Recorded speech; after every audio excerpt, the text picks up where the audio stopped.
చాలాసార్లు మన జీవితంలో దేవుడు ఎప్పుడైతే ఇశ్రాయేలు ప్రజల గురించి మాట్లాడుతున్నాడో అది అప్పుడెప్పుడో జరిగిన సంఘటన అని చెప్పి మనం పక్కన పారేస్తాం. కాదు, దృష్టాంతంగా దేవుడు అది మన జీవితంలో మన యొక్క హితము గురించి, మనము సిద్ధపాటు గురించి దేవుడు ఉద్దేశించి మన కొరకు రాయించి ఉంచాడు. దేవుడు ఎప్పుడైతే ఐగుప్తు దేశం నుండి వారిని విడిపించాడో వారిని అరణ్యములో 40 సంవత్సరాలు ఎందుకు తీసుకెళ్ళాలి అంటే రూట్ తెలియదా దేవునికి? GPS కనిపెట్టిన గూగుల్కే రూట్లు తెలిస్తే ప్రపంచాన్ని నిర్మించిన దేవునికి రూట్లు తెలీదా? మరి 11 రోజులు వెళ్ళిపోయే యాత్రని తీసుకెళ్ళి 40 సంవత్సరాలు అరణ్యంలో ఎందుకు తీసుకెళ్ళాలి? What was the purpose of God?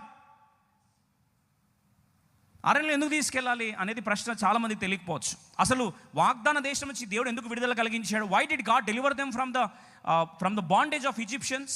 ఐగుప్తుల యొక్క బంధకాల నుంచి ఎందుకు విడుదల కలిగించాడు?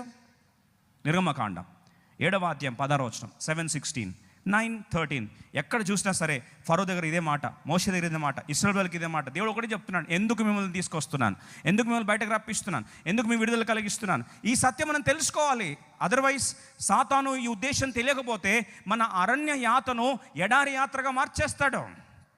కలిసి చదువుకుందామా? అతన్ని చూచి అరణ్యమందు నన్ను సేవించుటకై నా ప్రజలు పోని. ఒక మాట ఎక్కడ సేవించాలి? అరణ్యంలో. మనమైతే ఏమని రాసుకున్నా తెలుసా? వాగ్దాన దేశంలో నిన్ను సేవించటకై మమ్మల్ని పోనివ్వండి. మళ్ళొకసారి చదువుదామా? వాగ్దాన దేశంలో సేవించాలా, అరణ్యంలో సేవించాలా? మళ్ళొకసారి చదువుదాం. అతన్ని చూచి అరణ్యమందు నన్ను సేవించుటకై నా ప్రజలను పోనిము. ఒక మాట గమనిస్తా, they are supposed to worship God in the wilderness. ఇంగ్లీష్లో చాలా బాగా రాస్తుంది. NIVలో ఎంత బ్యూటిఫుల్గా రాస్తుందంటే, వారు అరణ్యంలో ఏం చేయాలంట? అరణ్యంలో వారు ఏం చేయాలి? ఒక్కసారి కలిసి చదువుదామా? What are we supposed to do in the wilderness or in desert? Then said to him the Lord the God of Hebrews has sent me to say to you, let my people go so that they may worship me in the desert. అరణ్యం గుండా దేవుడు ఎందుకు తీసుకెళ్ళాలి? Wilderness గుండా ఎందుకు తీసుకెళ్ళాలి? అరణ్యం గుండా ఎందుకు తీసుకెళ్ళాలంటే so that they may worship. Wilderness is meant for worshipping God. అరణ్య యాత్ర ఆరాధన యాత్రగా మార్చబడాలనేది దేవుని ఆశ. అందుకొరకు వాక్యానికి శీర్షిక అరణ్యములో ఆరాధన. మనం ఉల్టా రాసుకుంటాం, అరణ్యంలో ఆవేదన. మన అనుభవాలు, అరణ్యంలో ఆక్రందన, అరణ్యంలో ఆవేశం. కానీ దేవుడు సెలవిస్తున్న మాట ఏంటంటే అరణ్యంలో ఆరాధన. ఈరోజు ప్రశ్న, దేవుడు ఎందుకు నేను అరణ్య యాత్రకు తీసుకెళ్తున్నాడు? Why wilderness? అది 1 రోజు 2 రోజులు అయితే సరిపోలేదు. ఎన్ని రోజులంట? 40 సంవత్సరాలు అండి. Why? 40 long years of being led in the wilderness was only for one reason, that they are supposed to worship God. 9:13 నిర్గమకాండం ఎక్కడ చూసినా సరే ఒకటే మాట, అరణ్యంలో వారు దేవుని ఏం చేయాలి? ఆరాధించాలి. Wilderness is meant for worshipping, not for lamenting. అరణ్యం అనేది దేవుని ఆరాధించాలి, కానీ అక్కడ విలాప వాక్యములు, ఆవేదనలు, సనగడము, గుణడం అనేది జరగకూడదని దేవుడు మరొకసారి ఏం చేస్తున్నాడు? జ్ఞాపకం చేస్తున్నాడు. కొన్నిసార్లు మన జీవితంలో అరణ్యం అనేది ఏ రూపంలో రావచ్చు. అరణ్యంలో ఏ రూపంలో అయినా మన జీవితంలో దేవుడు పరీక్ష తీసుకొస్తాడు. చూడండి, అరణ్యం తీసుకొచ్చాడు దేవుడు అంటే ఒకటే మాట అడుగుతున్నాను, దేవుని సేవకుని జ్ఞాపకం చేస్తున్నాను. If you are going through wilderness where you felt things are going against you, నీకు వ్యతిరేకంగా పరిస్థితులు జరుగుతున్నాడు అనిపిస్తే, దేవుడు ఒకటే మాట జ్ఞాపకం చేస్తున్నాను, అరణ్యంలో మనం చేయాల్సింది ఏంటండి? గట్టి చెప్పండి, ఆరాధన. అరణ్యంలో దేవుడు తీసుకెళ్ళేది ఒకటే, పరీక్ష గుండా తీసుకెళ్తాడు.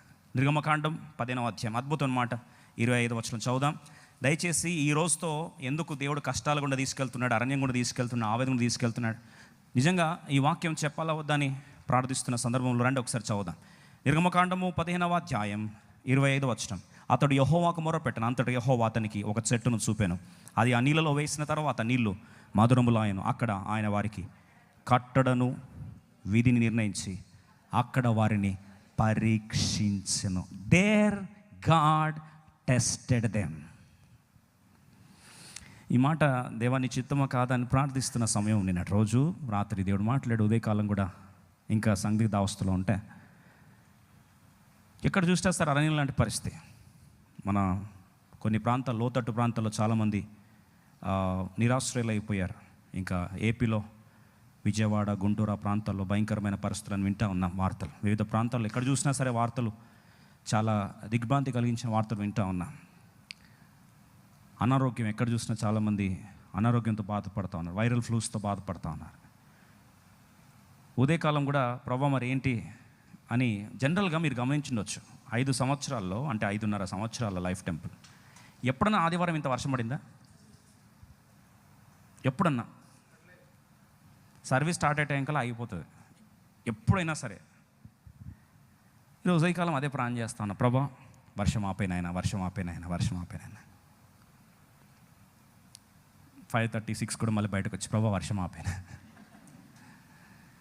ప్రభా అన్నాడు నేను ఆపను అను. ఏంటి ప్రభా నీ మంత్రం కదా అంటే నువ్వు నాకు బోధ చేయవచ్చు. It's none of your business. సరే వాక్యం ధ్యానిస్తూ ఉంటే అరణ్యంలో ఏం చేయాలి నా బిడ్డలు?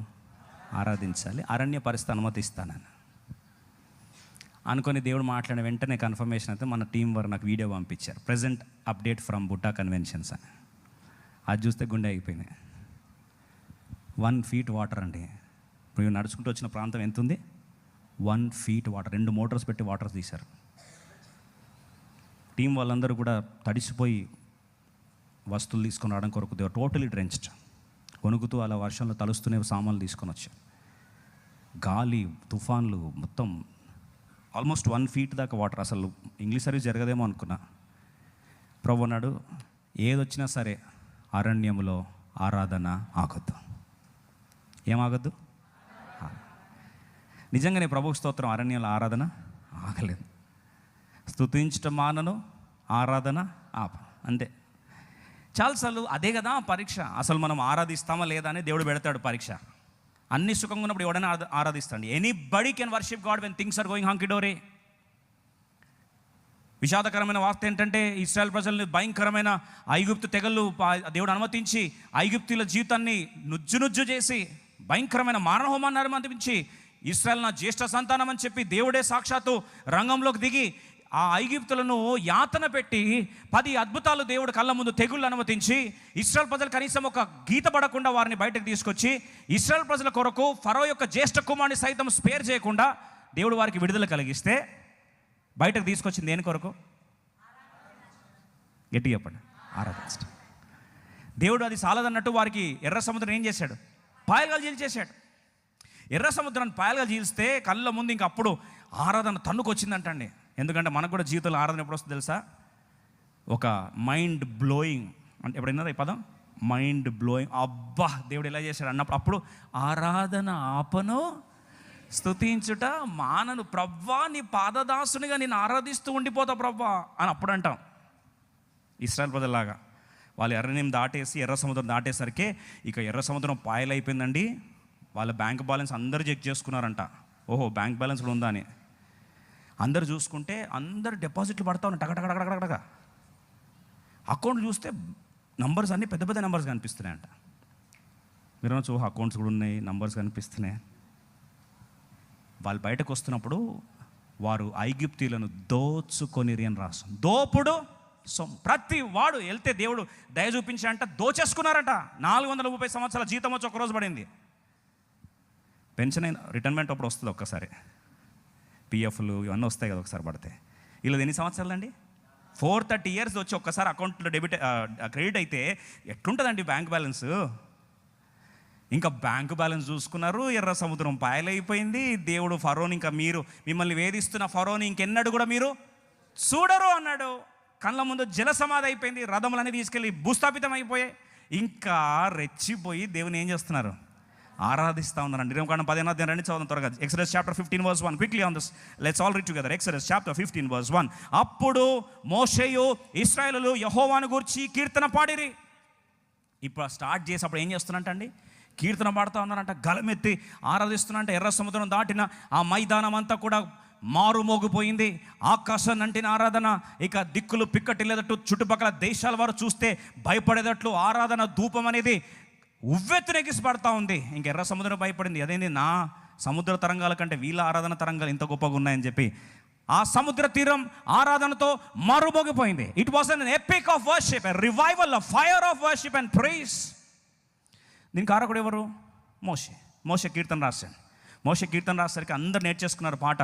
స్పాట్లో వెంటనే పాట నేర్చుకుని అందరు కలిసి పాడుతూ ఉన్నారు.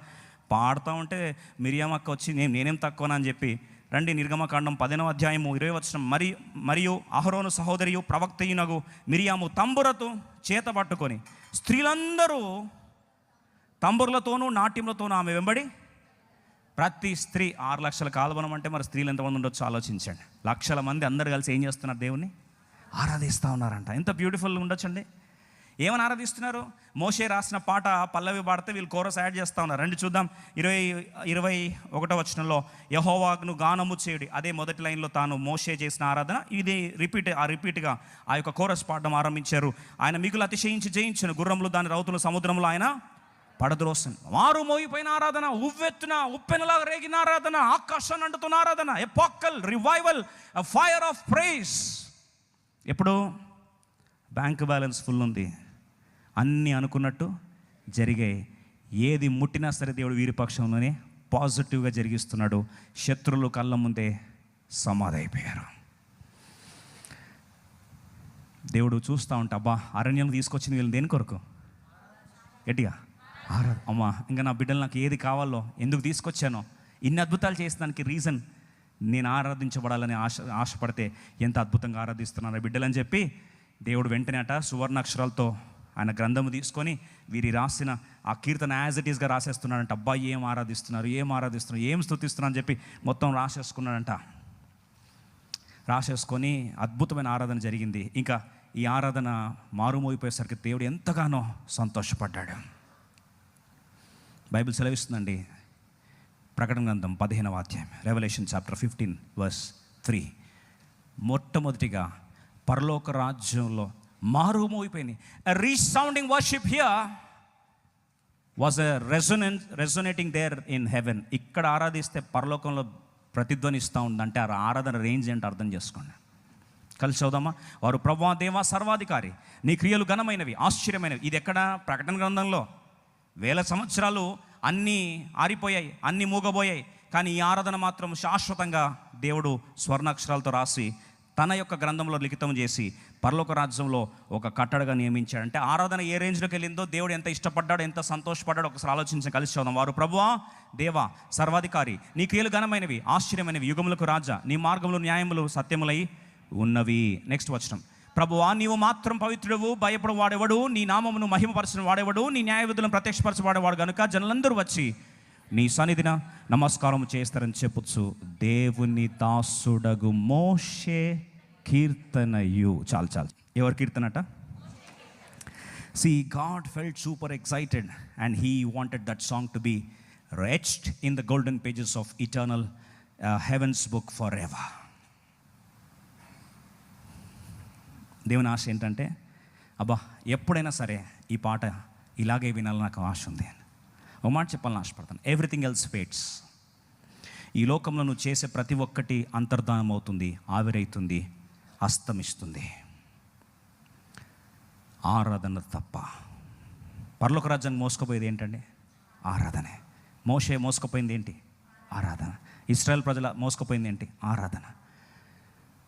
ఐగుప్తు దేశం తీసుకొచ్చిన బంగారు మోసుకుపోయారా? కాలువలో కొట్టుకొని వెళ్ళిపోయింది.